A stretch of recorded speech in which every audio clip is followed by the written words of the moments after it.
परमेश्वर के दैनिक वचन। पवित्र आत्मा का कार्य सकारात्मक उन्नति है, जबकि शैतान का कार्य पीछे को हटना, नकारात्मकता, विद्रोहीपन, परमेश्वर के प्रति प्रतिरोध, परमेश्वर में विश्वास की कमी, भजनों को गाने तक की अनिच्छा और अपना कर्तव्य कर पाने में बहुत कमजोर होना है।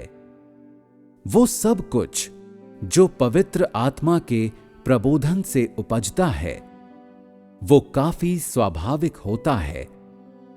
ये तुम पर थोपा नहीं जाता। यदि तुम इसका अनुसरण करते हो तो तुम्हारे पास शांति होगी, और यदि तुम ऐसा नहीं करते हो फिर बाद में तुम्हें फटकारा जाएगा। यदि ये पवित्र आत्मा का प्रकाशन होता है, तब जो कुछ भी तुम करो उसमें कोई हस्तक्षेप या रोक नहीं होगी। तुम स्वतंत्र होगे। तुम्हारे कार्यों में अभ्यास का एक मार्ग होगा और तुम किन्हीं सीमाओं के अधीन नहीं होगे, और परमेश्वर की इच्छा के अनुसार कार्य करने के योग्य होगे। शैतान का कार्य बहुत सी बातों में तुमसे व्यवधान या हस्तक्षेप उत्पन्न करवाना है।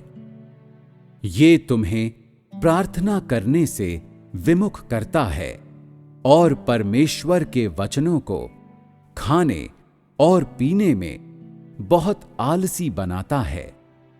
कलीसिया के जीवन को जीने के प्रति विमुख बनाता है और ये आत्मिक जीवन से दूर कर देता है।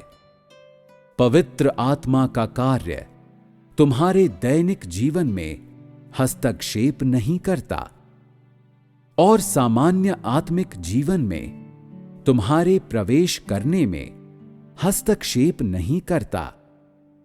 तुम बहुत सी चीजों को उस क्षण समझने में असमर्थ रहते हो जब वे घटित होती हैं। फिर भी कुछ दिनों बाद तुम कुछ बातों को जीते हो और बाह्य रूप से खुद को कुछ तरीकों से व्यक्त करते हो, भीतर कुछ तरीकों से प्रतिक्रिया देते हो, और फिर जो उत्पन्न होता है उसका उपयोग ये पहचानने में करते हो कि कोई विचार परमेश्वर से आया है या शैतान से। कुछ बातें तुमसे परमेश्वर का विरोध करवाती हैं और परमेश्वर के विरुद्ध विद्रोह करवाती हैं, या परमेश्वर के वचनों को कार्य में लाने से तुम्हें रोकती हैं, और ये सब बातें शैतान की ओर से आती हैं। कुछ बातें स्पष्ट नहीं होती और उस समय तुम बता नहीं सकते कि वे क्या हैं। बाद में तुम उनके प्रकटीकरणों को देख पाते हो। तत्पश्चात विवेक का इस्तेमाल कर पाते हो। अगर तुम स्पष्ट रूप से बता सकते हो कि कौन सी बातें शैतान की ओर से आती हैं और कौन से पवित्र आत्मा के द्वारा निर्देशित होते हैं, तो तुम अपने अनुभवों में सरलता से भटक नहीं सकते। कभी कभी जब तुम्हारी परिस्थितियां अच्छी नहीं होती, तो तुम में ऐसे विचार आते हैं जो तुम्हें तुम्हारी निष्क्रिय अवस्था से बाहर ले आते हैं, जो दिखाता है कि जब तुम्हारी परिस्थितियां प्रतिकूल होती हैं तो तुम्हारे कुछ विचार पवित्र आत्मा से भी आ सकते हैं। ऐसा नहीं है कि जब तुम निष्क्रिय होते हो तो तुम्हारे सारे विचार शैतान के भेजे हुए हों। यदि ऐसा होता तो तुम सकारात्मक अवस्था की ओर कब मुड़ पाओगे? कुछ समय तक तुम्हारे निष्क्रिय रहने के बाद पवित्र आत्मा तुम्हें सिद्ध बनाए जाने का अवसर देता है। वो तुम्हें स्पर्श करता है और तुम्हें तुम्हारी निष्क्रिय अवस्था से बाहर लाता है।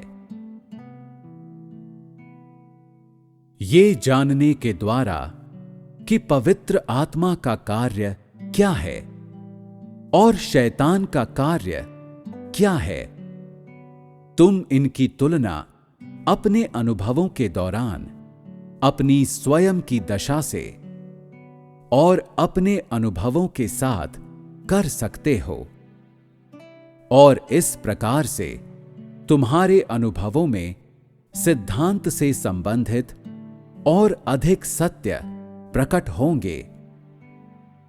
इन बातों को समझने के द्वारा तुम अपनी वास्तविक दशा को नियंत्रित कर पाओगे और लोगों एवं तुम्हारे साथ घटित हुई बातों को परख पाओगे और तुम्हें पवित्र आत्मा के कार्य को प्राप्त करने के लिए बहुत अधिक प्रयास नहीं करने होंगे।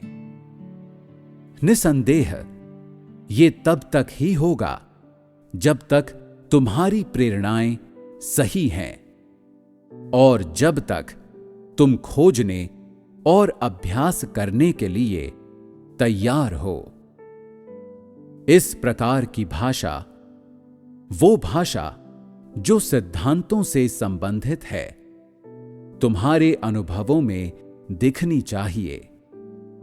इसके बिना तुम्हारे अनुभव शैतान के व्यवधानों या हस्तक्षेपों से और निर्बुद्धि ज्ञान से भरे हुए होंगे।